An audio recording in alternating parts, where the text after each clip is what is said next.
Good morning, and welcome back to Practical Christian Lessons, or I think this will probably be a good evening video, which is rare. I'm Joshua Pearsall. I realize in our other video that'll be going live at the same time as this one, at the end of the video, I didn't talk much on man's will. I talked about the purpose of this playlist. Go check it out. Also, go check out the introduction for a full overview on the playlist. If you're this far in the playlist, you've probably seen it already. If you found it just from my channel, you're still welcome. But I still highly recommend going to check out the playlist in full and figuring out what this is about. Otherwise, you'll just have a short video on man's will, and that's still okay. The second is in that video on the fall, original sin in man's will. I did not do a slightly longer treatment on it, discussing how it's going to interact with this playlist. And I will link in this one, as I did with that one, my full video on man's will. So check that out if you want a full, not a full treatment, but a fuller treatment of it in this one. And then I guess 4, what this little bitty video is about is, and I'm sorry, it's like I'm kind of blurry and it's kind of dark. I'm not sure what's going on. But in William Lane Craig's videos we're about to watch on man's will and some of the ways people have viewed man's will interacting with God's will. He is missing a lot of nuance in this case, and he's kind of portraying it as like the Protestant versus the Catholic view, which isn't really the accurate way to put it, because the church hasn't really had a great consensus on this understanding overall anyway. The early church's stance on this was largely God is sovereign, man has free will. Okay, we don't need to talk about it more. When you get to the Reformers, where you'll get like Luther and Calvin, who are a bit more, we'd go with like full Augustinian, man doesn't have any will, he makes no choice in the matters of salvation, etc. He'll touch on those things, and if you go to my channel, I've made videos on this content as well before predestination. At some point, I'll make a video on election, stuff like that. And of course, my video on man's will, and I have a video on God's will and man resisting God's will to go check out as well. But he sort of represents it as like these two monolithic views, and that's not really the way it is historically or in the present day. There were debates on this. Augustine and Pelagius are the classic one, which is covered a little bit earlier in this playlist.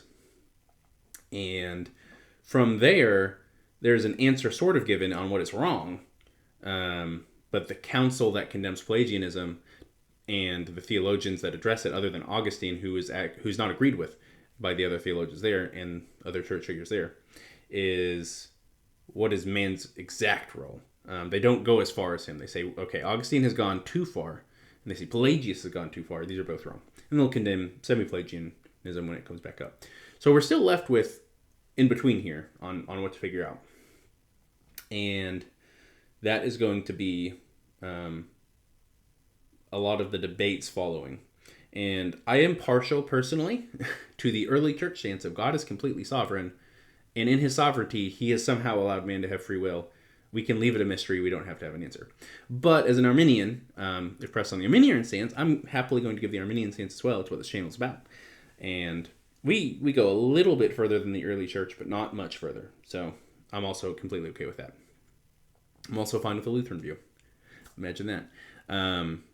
And that is that the debate is what exactly is the role. So yes, Luther and Calvin said man has no choice. Roman Catholics, like Erasmus is one of the notable ones. He was the big defender in the controversy with Martha.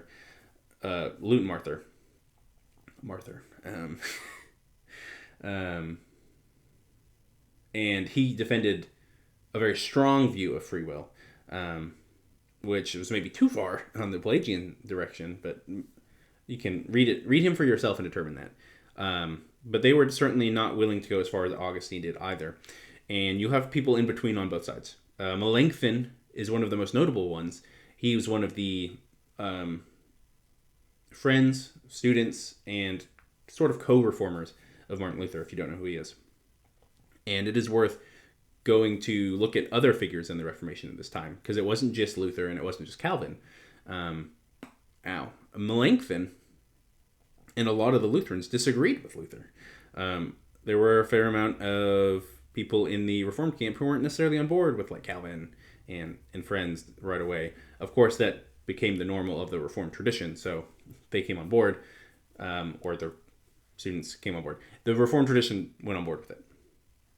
But then you also have, like, I'm a Methodist. We're from the Wesleyan tradition, which is a bit later, but sort of went back to the earlier church and kind of pushed away from the Reformed side, taking some of the other stances, looking at Melanchthon and seeing Melanchthon, in his view, definitely being the one that took predominance in the Lutheran tradition on this. They are not as full on board as man has absolutely no role. Of course, we're not saving ourselves. It's only through God's grace.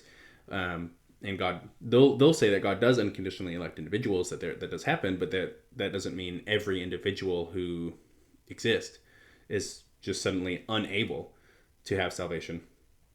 That through God's sovereignty and his work with humanity and allowance there is still some way for them to come to salvation that doesn't involve them having to be the unconditionally elected. And I mean, I can deeply appreciate and respect that stance. I think this is one of those things where, like, people are way too dogmatic on, personally, and that's why I'm putting it as the introduction to this little section in the playlist. It is something the scriptures just aren't very clear on. What the scriptures are clear on is that God is sovereign and man has free will, that we are responsible for our choices, that we have true moral agency, even though we have limits in our will when we're fast bound in sin. But we have somehow Christ and God can come and redeem us, and now our choices are not fast bound in sin. So we just don't have a lot of answers on the in-between, on how exactly it works in each state, and that's okay. The scriptures aren't here to tell us every little part about reality. That's not their purpose. And I think this is something, no matter what your stance is, if you're coming into this playlist or if you're trying to figure it out, don't act like you have the 100% completely right answer. You can happily take whatever position you want to and acknowledge that people are going to debate you on it. But don't hold it so tightly that you're unwilling to, that you're going to stake your whole faith on it. Don't hold it that automatically. Don't divide over it. Don't let this be an issue that lets the body of Christ be divided. This isn't that big of an issue in the grand scheme of things. Like, it's an important issue, don't get me wrong, but it's not so big an issue we should be dividing the churches over it. And with that, you guys enjoy this video and check out the links below. You guys have a good day.